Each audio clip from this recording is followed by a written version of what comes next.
믿을 수 없는 일이 벌어졌습니다. 에티오피아 커피업계 전체가 하루아침에 뒤집혔다고 합니다. 커피의 원산지라 불리는 이 나라에서 6년간 최고 전문가들이 모두 포기한 불치병을 동아시아의 작은 나라가 단 일주일 만에 완치시켜버린 건데요.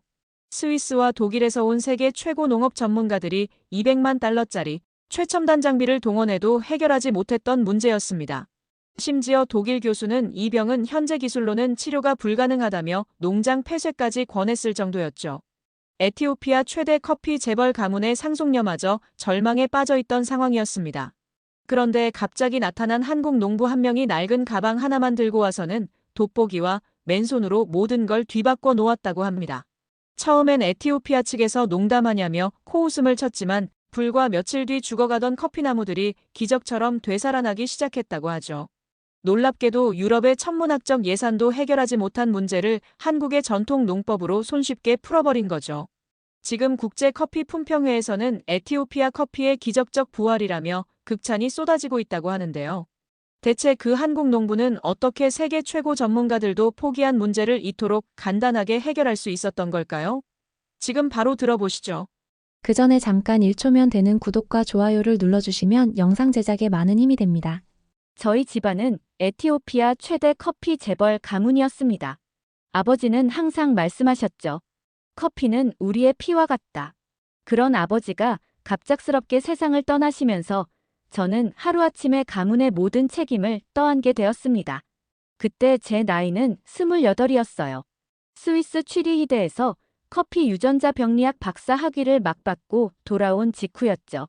예가체프 커피 농장, 에티오피아 남서부에 위치한 우리 가문의 자존심이었던 그곳에 재앙이 찾아온 건 6년 전부터였어요. 처음엔 작은 반점으로 시작했습니다. 커피나무 잎 끝부분이 살짝 검게 변하는 정도였죠.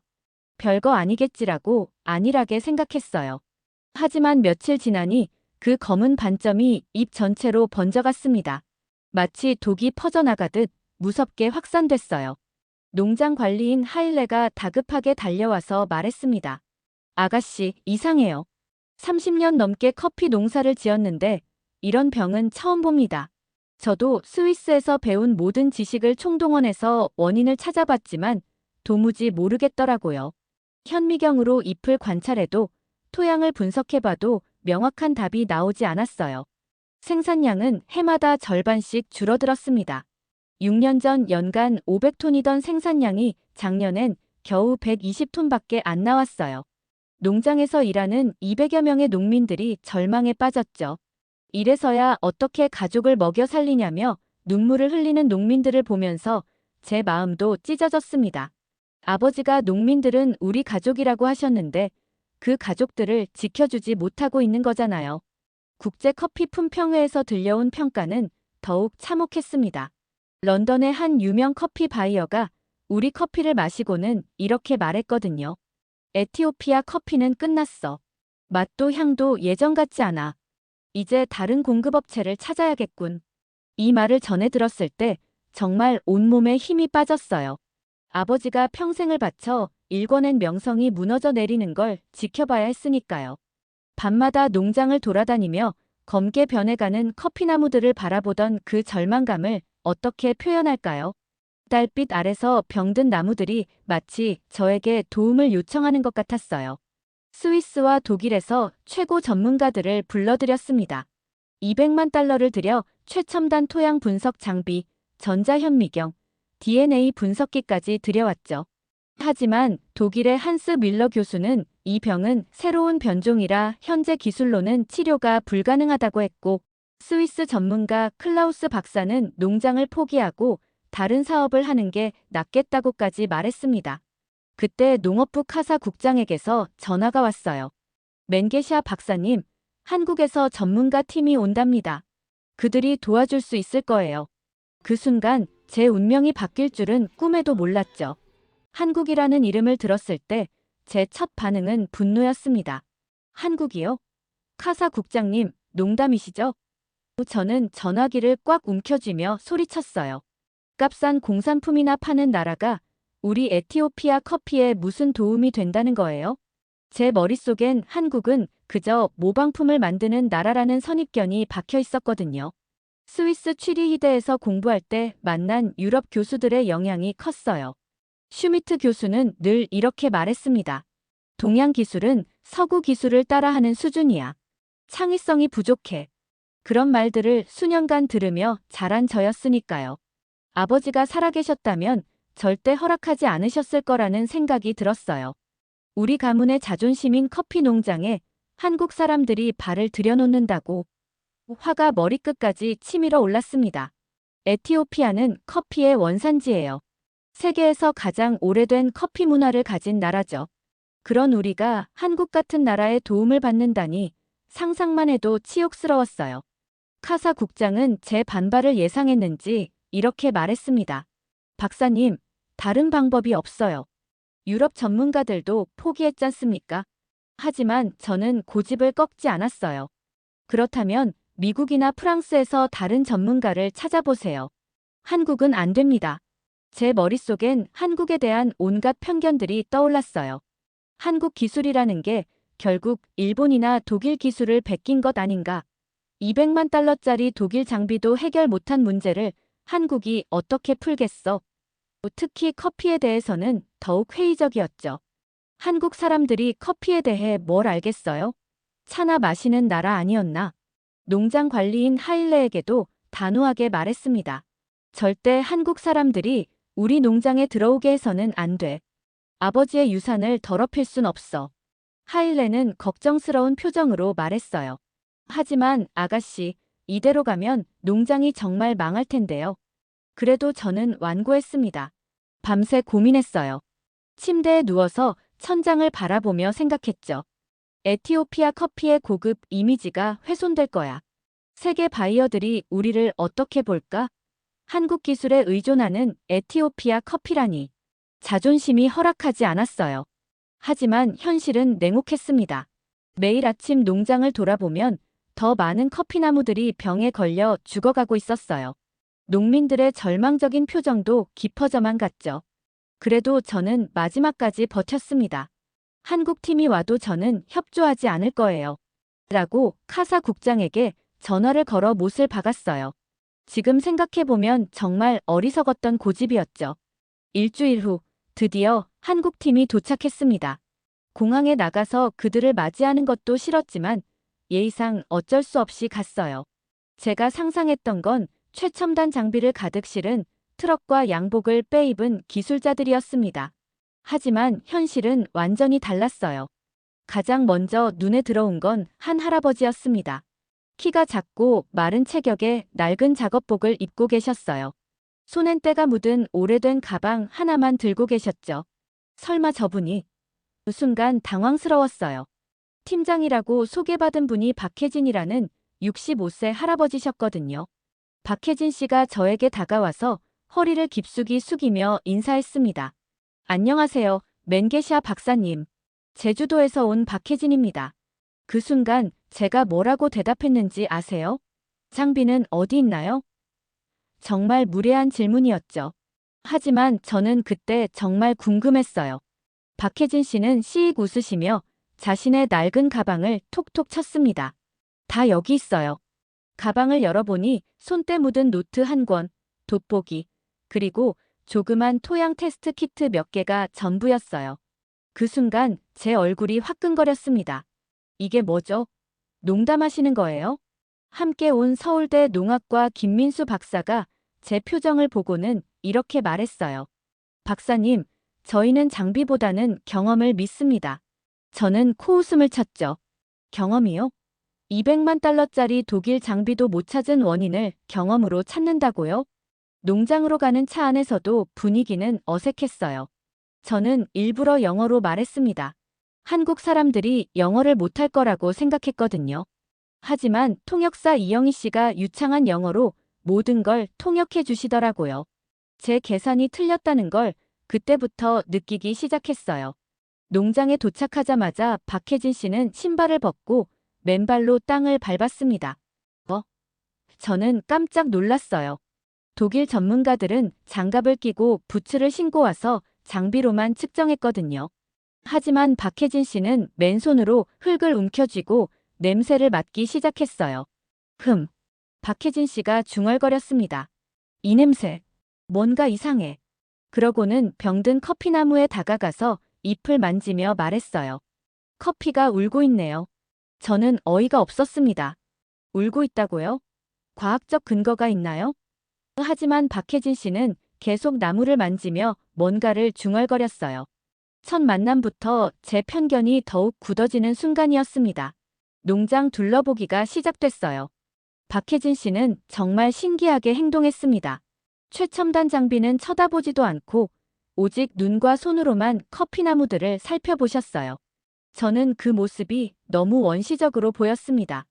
21세기에 저런 식으로 진단을 한다고 독일 전문가들이 사용했던 토양 분석기를 보여드렸어요. 이 장비로 pH, 질소, 인, 칼륨 모든 걸 정밀하게 측정할 수 있어요. 하지만 박혜진 씨는 고개를 저으시며 말했습니다. 기계는 숫자만 알려줘요. 하지만 식물의 마음은 못 읽어주죠. 정말 어이없었어요. 식물의 마음이라니요? 김민수 박사가 병든 잎을 자세히 관찰하더니 말했어요. 이 패턴. 제주도에서도 본 적이 있어요. 저는 즉시 반박했습니다. 제주도요?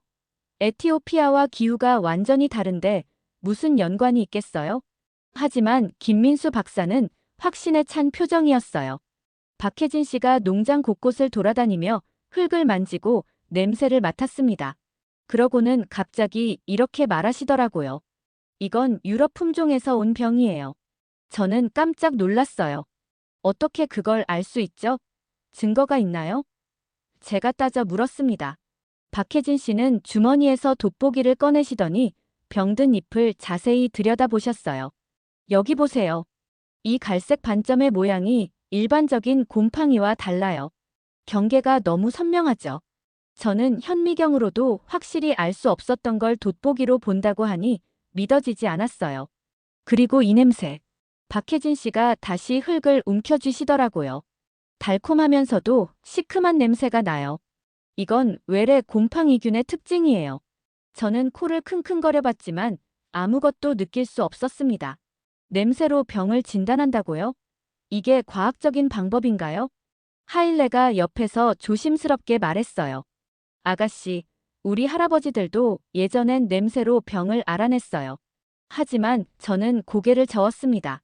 하일레, 지금은 21세기예요. 과학적 데이터가 있어야죠. 스위스에서 배운 체계적인 연구 방법론이 제 머릿속을 지배하고 있었어요. 농업진흥청에서 온 연구원이 간단한 pH 측정기를 꺼내더니 토양을 측정했습니다. pH가 5.2네요. 약간 산성이에요. 박혜진 씨가 고개를 끄덕이시며 말했어요. 맞아요. 외래균이 산성 토양을 더 좋아하거든요. 하지만 저는 여전히 의심스러웠어요. 그 정도는 저도 알고 있는 상식이었거든요. 해가 지자 박혜진 씨가 말했습니다. 내일부터 본격적으로 치료를 시작해볼까요? 저는 어이없어서 웃음이 나왔어요. 하루 보고 치료법을 안다고요? 독일 전문가들은 3주나 연구하고도 포기했는데 말이에요. 그날 밤 저는 확신했어요. 이 사람들은 시간 낭비일 뿐이야. 다음 날 아침, 악몽 같은 일이 벌어졌습니다. 하일레가 새벽 5시에 제 방문을 두드리며 다급하게 외쳤어요. 아가씨, 큰일 났어요. 급히 달려 나가보니 어제까지 멀쩡했던 커피나무 20그루가 하룻밤 사이에 완전히 시들어버렸어요. 잎들이 새까맣게 변하면서 뚝뚝 떨어지고 있었습니다. 이럴 수가. 저는 그 광경을 보고 주저앉을 뻔했어요. 6년 동안 서서히 진행되던 병이 갑자기 폭발적으로 확산된 거였어요. 농민들이 하나둘씩 모여들기 시작했습니다. 연세 많은 베켈의 할아버지가 눈물을 흘리며 말했어요. 50년을 키운 나무가 하루 만에 죽다니. 박혜진 씨도 그 모습을 보고 심각한 표정을 지었습니다. 이상해요. 어제보다 확산 속도가 너무 빨라졌어요.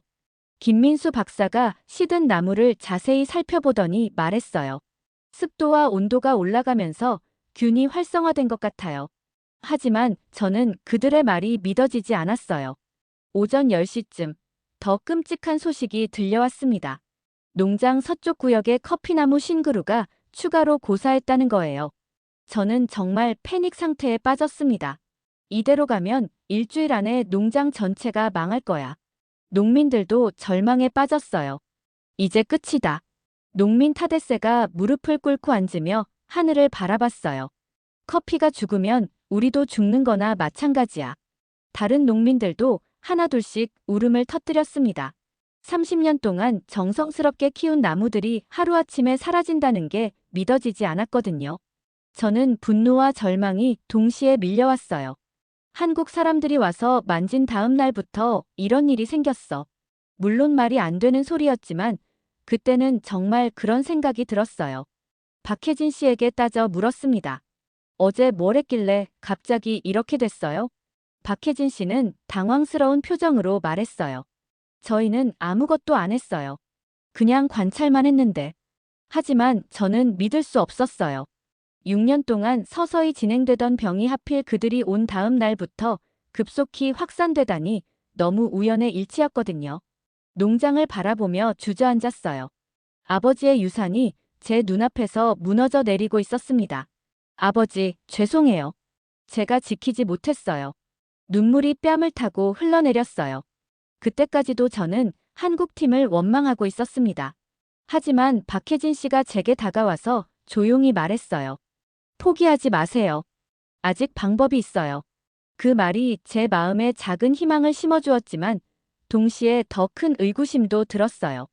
그날 밤 잠을 이룰 수 없었어요. 창문 너머로 보이는 농장이 어둠 속에서 죽어가고 있는 것 같았습니다.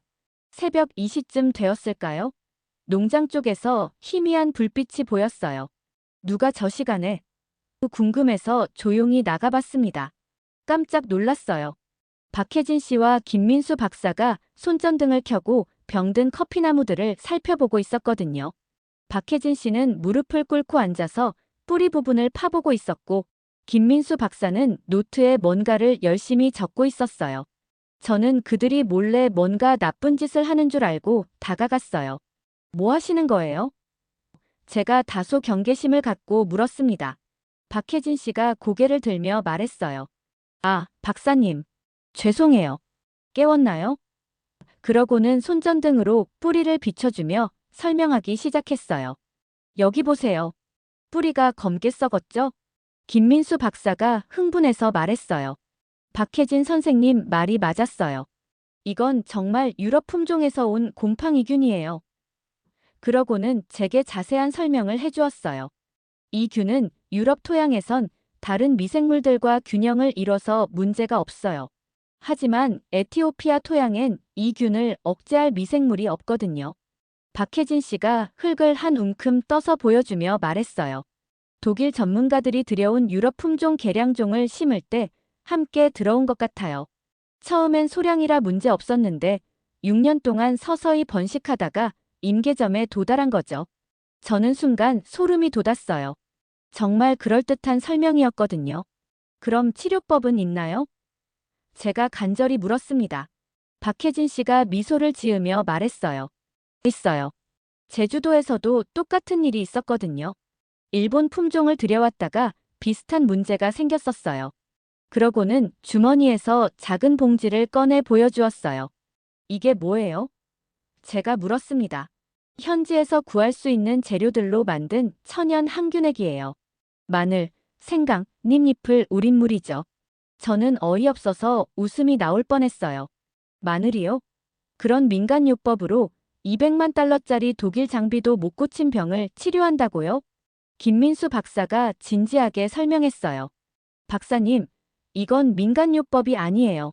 마늘의 알리신 성분은 강력한 항균 효과가 있고 생강의 진저롤은 곰팡이 성장을 억제해요. 닙잎은 천연 살충제 역할을 하고요. 과학적 근거가 있다는 말에 조금 관심이 생겼어요. 박혜진 씨가 계속 말했어요. 그리고 가장 중요한 건 토양 배수예요. 이 균은 과습을 좋아하거든요. 간단한 배수로를 만들고 토양 수분을 조절하면 균의 활동을 억제할 수 있어요. 저는 그제서야 깨달았어요. 독일 전문가들은 화학적 해결책만 찾았는데 이분들은 생태학적 접근을 하고 있다는 걸 말이에요. 정말 효과가 있을까요? 제가 반신반의하며 물었습니다. 박혜진 씨가 확신에 찬 목소리로 말했어요. 해봐야 알죠. 하지만 제주도에서는 100% 성공했어요. 그 순간 제 마음속에 작은 희망이 싹트기 시작했습니다. 다음 날 아침, 박혜진 씨가 본격적인 치료에 나섰습니다. 가장 먼저 한 일은 농민들을 모아놓고 설명하는 거였어요. 여러분, 절망하지 마세요. 이 병은 고칠 수 있어요. 하지만 농민들은 반신반의했죠. 그럴 만도 했어요. 6년 동안 수많은 전문가들이 와서 같은 말을 했거든요. 박혜진 씨는 직접 시범을 보여주었습니다. 가장 심하게 병든 나무 열그루를 선택해서 치료를 시작했어요. 먼저 병든 잎과 가지를 모두 잘라냈습니다. 그러고는 뿌리 주변에 작은 배수로를 팠어요. 물이 고이지 않게 하는 게 중요해요. 그 다음엔 천연 항균액을 만들기 시작했어요.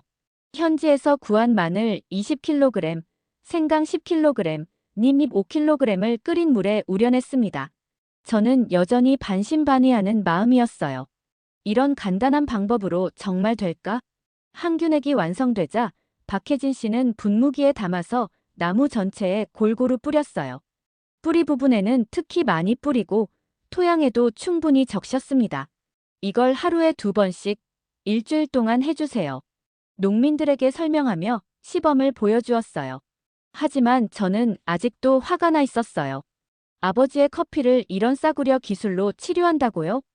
박혜진 씨에게 따져 물었습니다. 200만 달러짜리 독일 장비도 못 고친 걸 마늘물로 고친다는 게 말이 되나요? 제 목소리가 점점 커졌어요. 박혜진 씨는 조용히 말했어요. 박사님, 비싼 게 항상 좋은 건 아니에요. 때로는 단순한 해결책이 더 효과적이죠. 그러고는 제주도 이야기를 해주었어요. 제주도에서도 처음엔 다들 의심했어요. 하지만 결과가 말해주더라고요. 김민수 박사가 과학적 근거를 다시 설명해 주었어요. 이 천연 항균액의 효과는 실제로 논문으로도 발표됐어요. 마늘의 알리신은 항균 스펙트럼이 매우 넓고 특히 곰팡이균에 효과적이에요.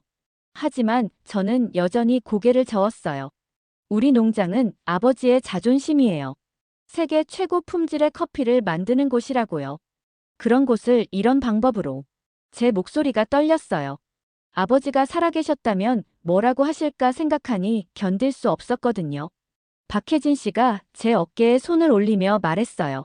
박사님, 아버님도 커피나무가 살아나는 걸 보시면 기뻐하실 거예요. 기술의 귀천이 아니라 결과가 중요한 거 아닌가요? 그 말에 제가 잠시 멈칫했어요. 하일레가 옆에서 조심스럽게 말했어요. 아가씨, 한번 믿어보면 어때요? 더 잃을 것도 없잖아요. 다른 농민들도 하나둘씩 고개를 끄덕였어요. 절망적인 상황에서 마지막 희망이라도 붙잡고 싶은 마음이었겠죠. 그때 기적이 일어났습니다. 치료를 시작한 지 사흘째 되는 날, 죽어가던 커피나무에서 새싹이 돋아나기 시작한 거예요. 작고 연한 초록색 잎이 조심스럽게 고개를 내밀었어요. 저는 그 모습을 보고 눈을 의심했습니다. 이럴 수가. 새싹을 본 순간 저는 무너져 내렸어요. 6년 동안 서서히 죽어가던 커피나무에서 생명이 돌아오고 있었거든요. 무릎을 꿇고 앉아서 그 작은 새싹을 바라보니 눈물이 터져 나왔습니다. 정말 살아났어요. 농민들이 하나둘씩 모여들기 시작했어요. 베켈의 할아버지가 떨리는 손으로 새싹을 만지며 말했어요. 50년 동안 커피를 키웠지만 이런 기적은 처음 봐요. 다른 농민들도 믿을 수 없다는 표정으로 나무를 둘러쌌습니다. 타데세가 눈물을 흘리며 말했어요. 우리 커피가 정말 살아났어요. 박혜진 씨가 조용히 제 옆에 다가왔어요. 박사님, 괜찮으세요? 저는 고개를 들어 그분을 바라봤습니다. 그동안 얼마나 무례하게 굴었는지, 얼마나 편견에 사로잡혀 있었는지 생각하니 부끄러워서 얼굴을 들 수가 없었어요. 죄송합니다. 제가 떨리는 목소리로 말했어요. 제가 한국을 너무 무시했어요. 선생님들을 너무 무례하게 대했고요. 박혜진 씨는 고개를 저으며 미소를 지었습니다. 아니에요. 충분히 이해해요. 소중한 걸 지키려는 마음이었잖아요. 김민수 박사가 치료받은 다른 나무들을 가리키며 말했어요. 보세요. 10그루 모두 새싹이 나오고 있어요. 정말 기적 같은 일이었어요. 일주일 전만 해도 완전히 죽은 줄 알았던 나무들이 하나둘씩 생명력을 되찾고 있었거든요. 저는 박혜진 씨에게 물었어요. 어떻게 이런 걸 알 수 있었어요? 유럽 전문가들도 포기한 걸. 박혜진 씨가 웃으며 대답했어요. 저는 책으로만 배운 게 아니라 직접 겪어봤거든요. 제주도에서 30년 동안 온갖 시행착오를 다 해봤어요. 기술은 비싸다고 다 좋은 게 아니에요.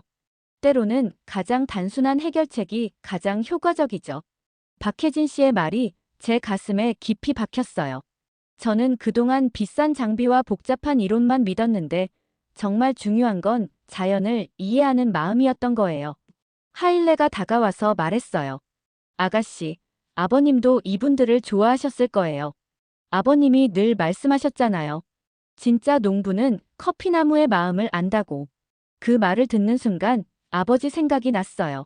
아버지도 항상 손으로 흙을 만지고 냄새를 맡으며 커피나무 상태를 확인하셨거든요. 2주 후, 더 놀라운 일이 벌어졌습니다. 치료받은 커피나무들이 완전히 회복됐을 뿐만 아니라 농장 전체에 적용한 박혜진 씨의 방법이 병의 확산을 완전히 막아낸 거예요. 6년 만에 처음으로 농장에 활기가 돌아왔습니다. 국제커피 품평회에서 연락이 왔어요. 에티오피아 커피를 다시 평가해보고 싶다는 거였어요. 한 달 후 품평 결과가 나왔습니다. 세계 최고 품질. 놀라운 회복력을 보여준 에티오피아 커피의 부활이라는 평가를 받았어요. 저는 박혜진 씨에게 깊숙이 허리를 숙여 인사했어요. 선생님, 한국이 우리 커피를 살렸어요. 제 평생 이 은혜를 잊지 않겠습니다. 박혜진 씨가 당황해하며 저를 일으켜 세웠어요. 아니에요, 박사님. 우리가 한 건 작은 도움일 뿐이에요. 지금 저는 한국-에티오피아 농업기술 협력 프로그램을 운영하고 있어요. 농장의 교육센터를 만들어서 다른 농민들에게도 이 기술을 가르치고 있습니다. 우리가 스스로 지킬 수 있는 방법을 배워야 해요라는 게 제 신념이 됐어요. 그리고 박혜진 씨를 제 인생의 은인이라고 부르고 있습니다. 저는 큰 깨달음을 얻었어요. 편견이 얼마나 무서운 것인지, 그리고 진정한 기술이란 무엇인지 배웠습니다. 한국은 제가 생각했던 값싼 공산품만 파는 나라가 아니라 실용적이고 효과적인 해결책을 가진 놀라운 나라였어요. 지금도 박혜진 씨와 정기적으로 연락하고 있어요. 그분은 여전히 겸손하시지만 저에게는 인생을 바꿔준 은인이세요. 한국 기술 덕분에 우리 농장이 되살아났고 200명의 농민 가족들이 다시 희망을 찾았어요. 여러분도 혹시 어떤 나라나 사람에 대한 편견을 가지고 계시다면 제 이야기를 기억해 주세요. 때로는 가장 예상치 못한 곳에서 기적이 일어날 수 있거든요. 한국이 제게 보여준 따뜻한 마음과 놀라운 기술력을 평생 잊지 못할 거예요. 이제 전 세계가 알고 있습니다. 한국의 농업 기술이 얼마나 놀라운지 말이에요. 값비싼 장비와 복잡한 이론보다 현장에서 쌓은 지혜와 경험이 진짜 기술이라는 걸 증명해낸 거죠. 에티오피아 최고 명문가의 상속녀가 한국 농부에게 무릎을 꿇고 감사 인사를 할 정도였으니까요. 지금 이 순간에도 한국의 농업 기술자들이 전 세계 곳곳에서 기적을 만들어내고 있습니다. K푸드, K팝에 이어 이제는 K농업이 세계를 놀라게 하고 있는 거예요. 작지만 강한 나라 대한민국, 오늘도 세계가 우리를 주목하고 있습니다. 여러분도 이런 자랑스러운 이야기들을 더 보고 싶으시다면 구독과 좋아요 부탁드려요. 그럼 더 좋은 영상으로 돌아오겠습니다.